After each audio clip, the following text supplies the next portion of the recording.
नमस्कार दोस्तों, मुझे पूरा विश्वास है कि जो लोग भी मुझे सुन रहे हैं, वह अपनी ज़िंदगी में सुखी होंगे और समृद्ध होंगे। कबीर दास जी का एक दोहा है कि करता था तो क्यों रहा, अब काहे पछताए, बोया पेड़ बबूल का, तो आम कहाँ से खाए।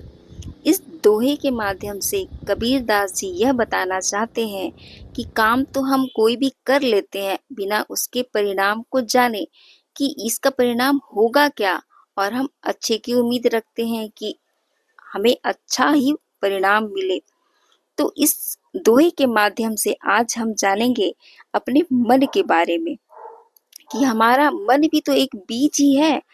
इस मन में हम जो भी चीज बोते हैं, वही चीज हमारी जिंदगी में घटित होने लगता है।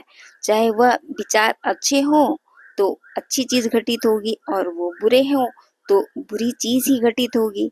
तो हम बुरे विचारों को सोचकर अच्छाई की उम्मीद नहीं कर सकते। जो भी चीज आपके जीवन में घटित हो रहा है, यह सब कोई और नहीं, आपके विचार ही आपके लिए बनाए हैं।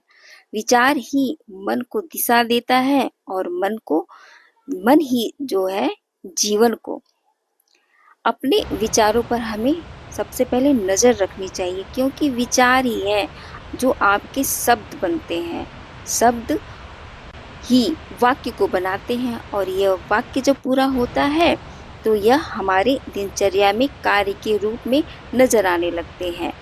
अपने हमें कार्य पर भी नजर रखना चाहिए, क्योंकि ये कार्य ही तो है जो आदत के रूप में बन जाती है। जिन कामों को हम करते रहते हैं, तो यह करते करते हमारी आदतें बन जाती हैं, और इसके बाद हमें उन आदतों पर भी ध्यान रखना चाहिए, क्योंकि जो आदत बन जाती है उसको हम हमेशा लगातार रेगुलरली करते रहते हैं, तो यह चीज़ हमारे जीवन में चरित्र के रूप में बनने लगती है। और इसके बाद उस चरित्र पर भी हमें नज़र रखनी चाहिए, क्योंकि चरित्र ही तो है जो हमारी किस्मत बनाती है। क्या ऐसा कभी हुआ है कि हम करेले का बीज लगाते हैं और हमें आम मिला हो? नहीं ना। उसी तरह जैसे विचार हम रखते हैं, उसी तरह के इंसान हम बनते हैं। विचार भी तो एक बीज की तरह है कि हम लगाते हैं तो वैसे ही हमारी परिस्थिति बनती जाती है।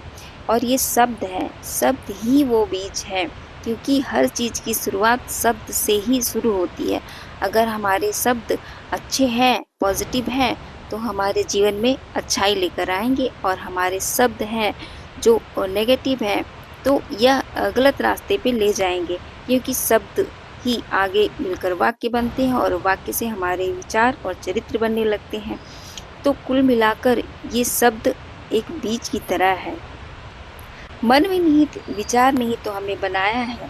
हम जो भी हैं अपने विचारों द्वारा ही तो गढ़े गए हैं, और इसी के द्वारा हम निर्मित भी किए गए हैं। अगर इंसान के मन में गलत विचार आते हैं तो उसके पास दुख ऐसे आते हैं जैसे उसका पीछा कभी नहीं छोड़ेंगे। और अच्छाई आती है तो अच्छे शब्द होते हैं, तो वो निश्चित ही है कि खुशियां लेकर ही आएंगी। मन में गलत विचार को बार बार लाने से उसके काम भी तो गलत होने लगेंगे, और धीरे धीरे वह इंसान भी उस स्थिति में ढलता जाएगा, और अपनी किस्मत और खुशहाली का जिम्मेदार वो खुद हो। हमें अपने मन पर ध्यान रखना चाहिए, अपने शब्दों पर ध्यान रखना चाहिए, क्योंकि जैसे शब्द मन में लाते हैं ना, वही चीज हमारे मन में दोहराते रहते हैं, और वही चीज हमारे चरित्र में भी, हमारे कार्य में भी झलकते रहते हैं। तो सबसे पहले मन पर नजर रखनी चाहिए कि हम जो भी सोचते हैं उसका परिणाम क्या होगा, और उस परिणाम से हमें नुकसान भी हो सकता है। तो ऐसी चीज़ों को हमें बहुत ध्यान में रखना चाहिए।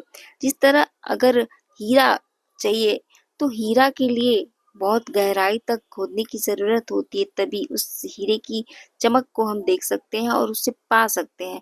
उसी तरह अच्छाई के लिए हमें अपने मन को भी समझना है। मन भी तो एक गहराई वाली ही बात है, क्योंकि हर कोई समझ नहीं सकता इसे। समझना चाहे तो हर चीज़ संभव है, लेकिन कोई समझना नहीं चाहते। हमारे मन में जो शब्द है और यही शब्द मजबूती नींव की तरह है, जो आगे के विचार हो या कार्य हो, इस चीज़ को मजबूती देते हैं और सही रास्ता दिखाते हैं। तो अपने मन का ध्यान रखें और कुछ इन बातों का भी ध्यान रखें कि अपने मन में कैसी बातों को आप ला रहे हैं और इससे नुकसान क्या है और फ़ायदा क्या है। थोड़ा तर्क-वितर्क कर लीजिए और उसके बाद देखिए कि मन कैसे काम करता है और वही चीज़ हमारी ज़िंदगी में फिर उभरने लगती है। तो अपने दिन की शुरुआत अच्छे शब्दों के साथ करिए, देखिए ज़िंदगी खुशहाल हो जाएगी।